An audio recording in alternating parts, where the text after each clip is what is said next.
Hello, everyone, and welcome back. I'm Nora. And I'm George. Hello, everyone. How are you doing today, George? Pretty good, actually. A little tired, but good. I actually feel really good today. I got 8 hours of sleep last night. 8 hours? That sounds like a dream to me. It really does help. My brain feels so clear today. Nice for you. My brain feels clear, too. About nothing. Okay, what happened this time? So last night, I tried watching an English movie. No subtitles. Brave move. How did it go? Terrible. Everyone talked so fast, I understood maybe 3 words. Just 3 words?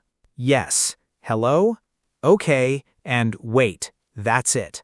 That's actually a common problem for beginners. Is it? Because I felt really stupid. No, don't feel stupid. Fast speech is hard for everyone at first. Actually, that's a perfect start for today's topic. Oh, really? What are we talking about today? Today, we're talking about slow English and why it matters so much.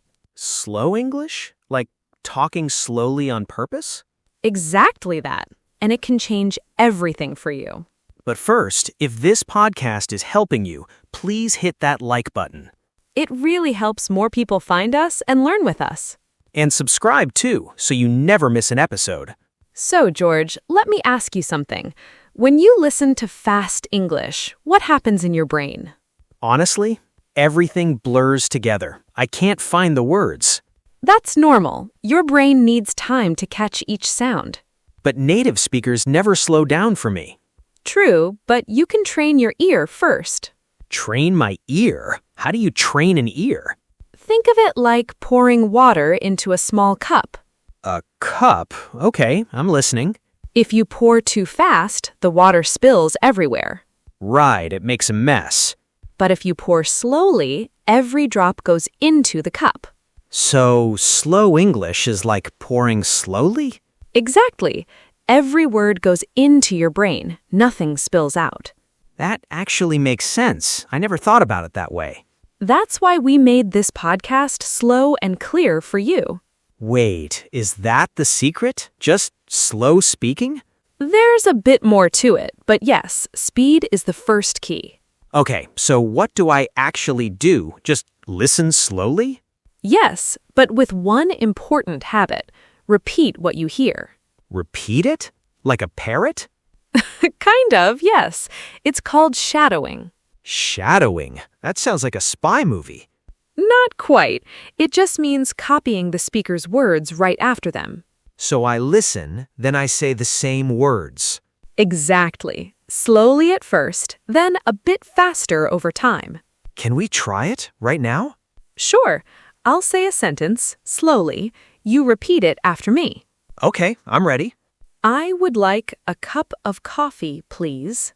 I would like a cup of coffee, please. Perfect. See? That wasn't hard at all. Wait, that actually felt easy. Because you focused on the sound, not the speed. This is actually kind of fun. Let's try one more sentence, a bit longer this time. Okay, I'm ready. Give me a hard one. Not too hard, don't worry. Can you help me carry these bags? Can you help me carry these bags? Better. You said it smoother that time. It's strange. My mouth remembers it now. That's exactly the goal. Your mouth is learning a pattern.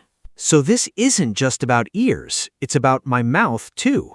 Both, actually. Slow listening trains your ears. Shadowing trains your mouth. Clicking. Wow, I never connected those two before. Most beginners don't. They only focus on words, not sound. So next time I hear fast English, I shouldn't panic. Exactly. Just slow it down in your head first. Like pressing a slow button in my brain? I love that. Yes, exactly like that. Okay, I think I finally understand why this podcast talks slowly. It's not because we're lazy speakers. We slow down on purpose, just for you. That's actually really thoughtful. Thank you for saying that. Of course, every beginner deserves calm, clear English. Okay, I officially love slow English now. It gets better. This is only the beginning of slow English. Only the beginning? What else is there? There's a trick many beginners never learn, and it changes everything. Wait, what trick? Tell me now. Patience, George. I'll show you right after this. Okay, no more waiting. What's the trick? It's called chunking. Have you heard that word before? Chunking? Like chunks of food? Kind of, but here it's chunks of words, not food. Chunks of words? I don't understand yet. Instead of hearing word by word, you hear small groups together. Can you give me an example? Sure, take this sentence. I want to go to the market. Okay, I know that sentence. Beginners often hear it word by word. I want to go to the market. Right, that's exactly how I hear it in my head. But native speakers say it in chunks. I want to go to the market. Oh, so it's like two little pieces, not 6 separate words. Exactly. Your brain remembers chunks much easier than single words. That's actually kind of amazing. Why didn't anyone tell me this? Because most people focus on grammar rules first. And chunking isn't a rule, it's more like a rhythm? Yes, English has a rhythm, just like music. A rhythm, like a song? Exactly like a song. Some words are strong, some are soft. Wait, words have different strength? Yes, listen again. I want to go to the market. I hear it now. Want and go sound stronger. Perfect. You just noticed English rhythm on your own. This feels like learning to dance, not learning a language. That's a lovely way to say it, actually. So if I catch the rhythm, understanding gets easier? Much easier. Your brain stops fighting every single word.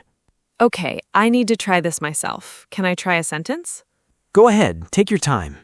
I would like a coffee, please. Very good. You naturally chunked that sentence. Wait, I did that without even thinking?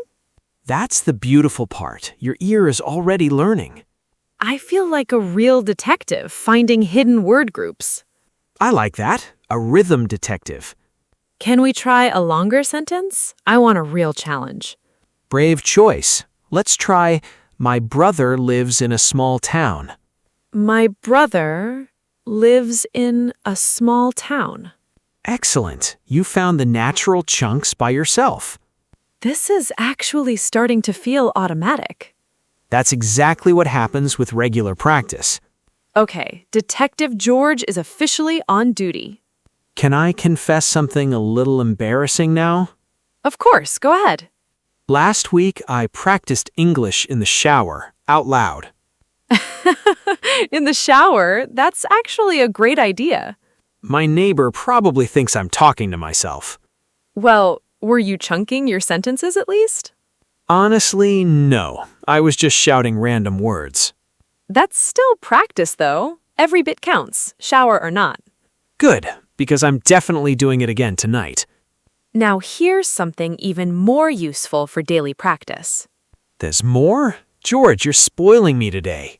There's actually a small mistake almost every beginner makes here. A mistake? Wait, am I doing it too? Probably yes, but don't worry, it's very fixable. Now I'm nervous. What mistake? Beginners try to chunk perfectly every single time. Isn't that the goal, though? Not exactly. Perfection actually slows your progress down. Wait, trying too hard is bad? Sometimes, yes. You need comfortable practice, not stressful practice. That's honestly a relief. I stress about mistakes a lot. Most learners do, but mistakes mean your brain is working. Okay, that actually makes me feel better. Let's practice one more sentence together, nice and relaxed. Okay, I'm ready. No stress this time. Can you tell me where the station is? Can you tell me where the station is? Wonderful. You chunked that perfectly and calmly, too. I actually feel proud of myself right now. You should. You're building a real skill today. And this skill works for speaking, not just listening.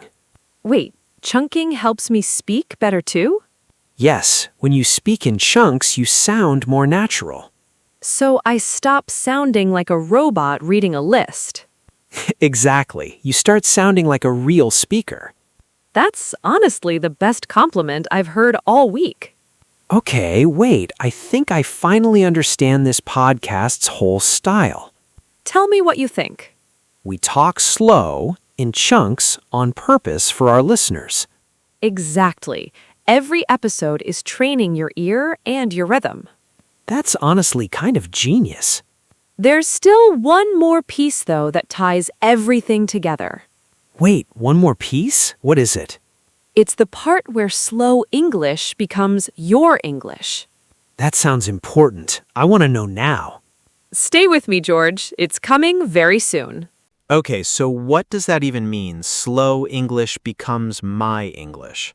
It means one day slow won't feel slow anymore. Wait, how is that possible? Because your brain adjusts. Slow becomes your normal speed. So this isn't forever. I won't stay slow forever. Exactly. Slow is just your starting point, not your final level. That's actually really encouraging to hear.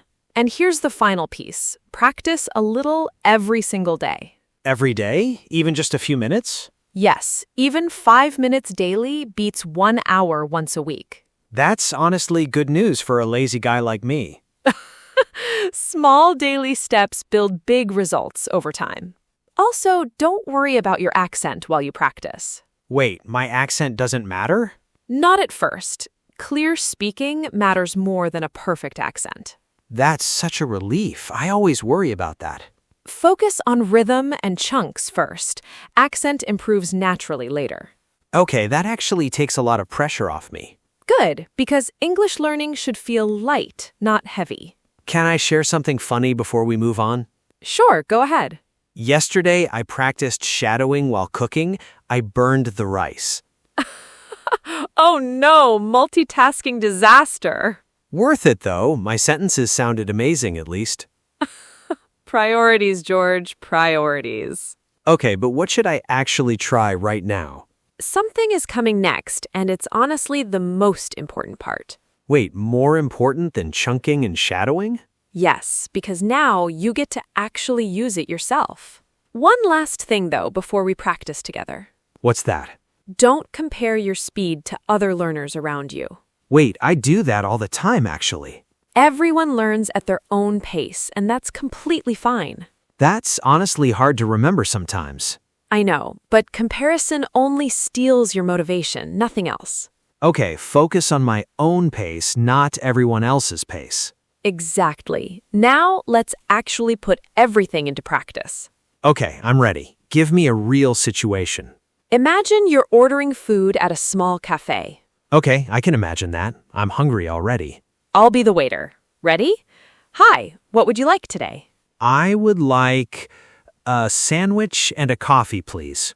Great choice. Anything else for you today? No, thank you. Just that. For now, please. Perfect chunking and very polite, too. Wait, did I really just do that naturally? You did. No thinking, no panic, just calm English. Let's try one more round, just a little harder. Okay, bring it on. I'm feeling confident now. Excuse me, could I also get some water, please? Excuse me, could I also get some water, please? Beautiful chunking, right down to the last word. This actually feels different from before, really different. That's slow English working exactly how it should. Okay, let's quickly recap everything I learned today. Go ahead, tell me what you remember. First, slow listening helps my brain catch every word. Yes, like pouring water slowly into a cup. Second, shadowing trains my mouth to copy the sound. Exactly. Your mouth learns the pattern over time. Third, chunking groups words together so it feels like rhythm. Perfect. And rhythm makes both listening and speaking easier. And finally, small daily practice makes slow English feel normal. Also, accent doesn't matter as much as I thought. And I shouldn't compare my pace to anyone else's. Incredible! You explained that better than I could, honestly. I feel like I actually learned something real today. Same here, honestly. Teaching you always teaches me too. Well, that's it for today, everyone. Thank you so much for staying with us until the very end. If today's episode helped you, show us some love with a like. And don't forget to follow so more slow English reaches you daily. It really does mean a lot to us, more than you think. Before we go, here's a small question just for you.